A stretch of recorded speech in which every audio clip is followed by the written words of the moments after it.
So hey guys, namaste, welcome back to another new vlog. యాక్చువల్గా ఇన్ని రోజులు gap రావడం నా వ్లాగ్ తర్వాత ఆ వ్లాగ్ కూడా ఎప్పుడో 13th రికార్డ్ చేసింది మొన్న పెట్టడం. ఆల్ ఆఫ్ సడన్ మా ఫ్యామిలీలో we got an incident like మా మా పెద్ద like whoever is the big in our family she is left us. So ఇక ఆ ఫేజ్లో సడన్గా న్యూస్ వినేసరికి వి కాన్ డైజెస్ట్. ఎవరైనా కానీ లైక్ మా మమ్మీ కానీ, మా పెద్దమ్మలు, మా పిన్నిలు, మా బాబాయిలు, మా పెద్దనాన్న, మా daddy, we all sudden in shock. Like అంటే మా అమ్మమ్మ expert, she only the big personality in our home. Like ఆమె ఉన్నందుకే మేము అందరం ఇంకా లైక్ ఏమన్నా ఉంటే అమ్మమ్మ అది ఇది అని వెళ్ళి కలుస్తుండే, ఇక ఎప్పుడన్నా ఒకసారి వెళ్ళి చూస్తుండే. సో ఇక అది అయిపోయింది అట్లా. So she left us. So ఇక ఆ పనులలో ఉండే, ఆ కార్యక్రమాలు ఉండే, సో అట్లా అయ్యిండే. సో దానివల్ల నేను బ్లాగ్ చేయలేకపోయినా. యాక్చువల్గా నేను ఆమెతో బ్లాగ్స్ కూడా చేసిన, 1-2 మీరు చూసి ఉంటారు. మేబీ మీరు ఇప్పుడే వచ్చి ఉంటే చూడలేకపోయింటారు, వెళ్ళి చూడండి అవి కూడా. So she left us. So అందుకని మేము బ్లాగ్ చేయలేకపోయినా. అండ్ ఇప్పుడు మేము అందరం కలవడానికి మాకు రీజన్ కూడా లేదు. ఒకవేళ ఇప్పుడు ఫ్యామిలీ గెట్ టుగెదర్ అవ్వాలంటే దానికి రీజన్ లేదు యాక్చువల్గా. ఒకప్పుడు అంటే అమ్మమ్మ ఉంటుండే, she used to call us, అందరు రండి, ఇట్లే ఉండండి, అది ఉండండి. బట్ యా, గాడ్ ఉంటాడు అప్పుడప్పుడు. He saw her struggles and he took her from us. Yeah, ఆమె సఫర్ అవుతుండే like from past few years. ఆమెకి హెల్త్ ఇష్యూస్ ఉండే, ఆమె ఒక్కతే చూసుకోలేకపోతుండే, బెడ్ మీద నుంచి లేవలేకపోతుండే. But still she stayed. ఇన్ని ఇయర్స్ ఆమె బతకగలిగింది, ఇంతగానం చేయగలిగింది. బట్ ఎట్ ద ఎండ్ అందరికీ పోవాల్సిన రోజు ఉంది. So she left us. But trust me guys, నాకు ఒక్క దగ్గర కూడా నా కంట్లో ఒక్క చుక్క నీళ్ళు రాలేదు. చిన్నప్పటి నుంచి ఆమె మమ్మల్ని మస్తు పెంచింది. లైక్ ఆమెకి నన్ను మస్తు అడిగింది, మనం ఇక్కడ పోదాం అక్కడ పోదాం. ఆమెకి కొంచెం హ్యాండిక్యాప్ ఉన్నా కానీ నా పింఛన్ డబ్బులు వస్తాయి, దాంతో తిరుగుదాం, అటు పోదాం ఇటు పోదాం అని మస్తు చెప్తుండే మా అమ్మమ్మ నాకు. బట్ యా, రిగ్రెట్, నేను ఆమెను ఎట్టు తీసుకెళ్ళలేకపోయినా. వై? బికాజ్ నేను అప్పుడు చిన్నపిల్లని ఉండే. ఇప్పుడు మనం పెద్దగా అయినాం, లోకం తెలుసుకున్నాం, కానీ అప్పుడు చిన్నపిల్లలం ఉండే మనం. సో నేను ఏం చేయలేకపోయినా ఆమె కోసం. She did a lot.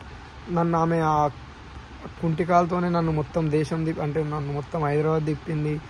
సినిమాలకు తీసుకుపోయేది, నన్ను తీసుకొని షాప్స్కి పోయేది, అది చెప్పేది ఇది చెప్పేది, మస్తు చేస్తుండే. But yeah, we lost her. అందరికీ ఉన్నాయి, అందరికీ ఉంటారు. సో నేను ఏం చేద్దాం అనుకున్నా అంటే, మీ ఫ్యామిలీస్లలో కూడా if you guys have old people, వాళ్ళు ఏమన్నా అడిగితే చేయరు భయ్. ఇప్పుడు నాకున్న రిగ్రెట్ మీకు ఉండకూడదు. మీరు అనొచ్చు, నువ్వే వీకలేవు మాకెందుకు చెప్తున్నావు అని. బట్ నేను వీకలేను కాబట్టే మీకు చెప్తున్నా. నేను చేయలేకపోయినా ఆమె అడిగిన బై, బికాజ్ నేను అప్పుడు చిన్నపిల్లని. ఇప్పుడు నా వ్లాగ్ స్టోర్లో ఎవరు కూడా చిన్నపిల్లలు ఉండరు. Maybe they are under 18 to 24 between ఉన్నారు. So you guys can do. మీరు ఏమన్నా చేయాలనుకుంటే you guys can do. So మీ ఇంట్లో ఎవరైనా ఓల్డ్ పీపుల్ ఉంటే వాళ్ళవి ఏం పెద్ద కోరికలు ఉండవు భయ్, చిన్నవే. లైక్ నన్ను ఇటు తీసుకోపో, అటు తీసుకోపో అని. యా, మనం ఫైనాన్షియల్గా సెటిల్డ్ కాదు, కానీ కొంచెం వాళ్ళ మీద కన్సర్న్ పెట్టి చూసుకుంటే అయిపోతుంది. తర్వాత వాళ్ళు ఎట్లా వెళ్ళిపోతారు ఇంకో ఫ్యూ ఇయర్స్లో. ఒకవేళ నేను అంటున్నాను తప్పు అనుకో, ఇంకో ఫ్యూ ఇయర్స్లో మీ ఇంట్లో ఉన్న ముసలు కూడా మేబీ దే లెఫ్ట్ అస్, వాళ్ళు స్వర్గానికి వెళ్ళిపోతారు. మేబీ మనకు ఆ ఛాన్స్ ఉండదు. వై? బికాజ్ వీఆర్ ద గలీజ్ Gen Z generation guys. So just కొంచెం కన్సర్న్ వాళ్ళ మీద చూపియ్యరు. ఇన్ని రోజులు వ్లాగ్ చేయలే because I'm in mood. Like నాకు 2-3 డిస్ట్రాక్షన్స్ ఉన్నాయి. నాకు ఒక దిక్కు నా బ్రెయిన్ ఫెయిల్ అయింది, ఒక దిక్కు నా హార్ట్ ఫెయిల్ అయింది. సో ఐ కాంట్, నేను ఏం చేయలేకపోయినా. అండ్ ఈరోజు అన్ని కార్యక్రమాలు అయిపోయినాయి. And finally I'm in home. ఇంటికి వచ్చిన అమ్మమ్మ ఇల్లు వదిలేసి ఇక మళ్ళీ ఎప్పుడు పోతాం అనేది కూడా గ్యారంటీ లేదు ఆ ఇంటికి. బికాజ్ ఇక పోతాం ఎందుకు, ఉన్న ఒక్క దిక్కే ఆమె ఉండే, ఆమె కూడా వెళ్ళిపోయింది. ఇక maybe we never go there. So మీరు కూడా మీ ఇంట్లో ఎవరన్నా పెద్ద దిక్కు ఉంటే make sure that what they want and fulfil చేయరు అంతే. నేను ఎన్నో లౌండ్ పనుల వీడియోలు చేసి ఉంటాను, నేను ఎన్నో బద్మాషి వీడియోలు, మనం అన్ని చిల్లర పనులు చేసినాం. కానీ ఇట్లాంటి వ్లాగ్ నేను చేస్తాను కూడా నా లైఫ్లో అనుకోవాలి. And I never expected that మా అమ్మమ్మ ఇట్లా సడన్గా మమ్మల్ని వదిలి వెళ్ళిపోతుంది అని.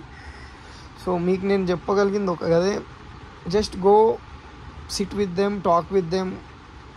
దీని యాక్చువల్గా ఏమైందంటే రేపు మా అమ్మమ్మ యాక్చువల్గా రేపు చనిపోతుందంటే ఆ రోజు నైట్ నేను పోయినా. ఆ క్యాటరింగ్ అయిపోయాక సామాన్ అంతా దింపేసి నేను వెళ్ళిన మాట్లాడితే మా అమ్మమ్మ ఏం మాట్లాడే సిచ్యువేషన్లో లేదు అప్పుడు.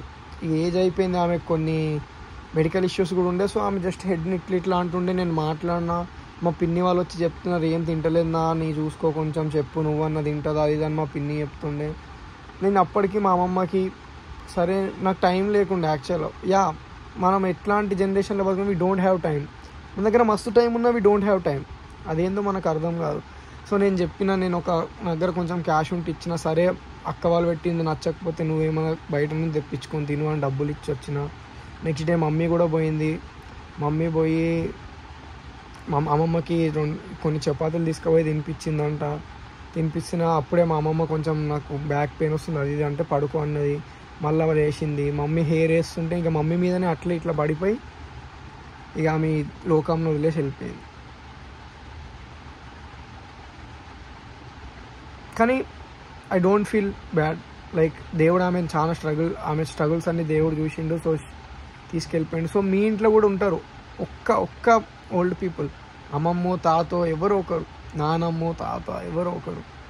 Just take care of them. కొన్ని రోజులే ఉంటారు వాళ్ళు, ఎక్కువ రోజులు ఉండరు మనతో. కొన్ని రోజులే ఉంటారు వాళ్ళు మనతో, ఎక్కువ రోజులు ఉండరు. సో ఆ కొన్ని రోజులు కూడా you just go and see వాళ్ళకి ఏం కావాలి. వాళ్ళకి నేను చెప్తున్నా, వాళ్ళకి పెద్ద కోరికలు ఉండవు. వాళ్ళకి ఇక్కడికి వెళ్ళాలి. మా అమ్మమ్మ నన్ను కాశీ పోదామనండి, బట్ షీ లెఫ్ట్. బట్ నేను పోతా. I make sure I will go Kashi on regards of her. పోవాలి, పోతున్నాం. ఎట్లా నాతో పాటు మీరు వస్తారు కాబట్టి బ్లాగులు చూసుకుంటాం. సో నేను చెప్పేది అదే, పోయి మీ గ్రాండ్ పేరెంట్స్ని చక్కగా చూసుకోండి అంతే. So thank you so much for watching and please make sure that you take care of your grandparents and you fulfill their wishes. Bye guys.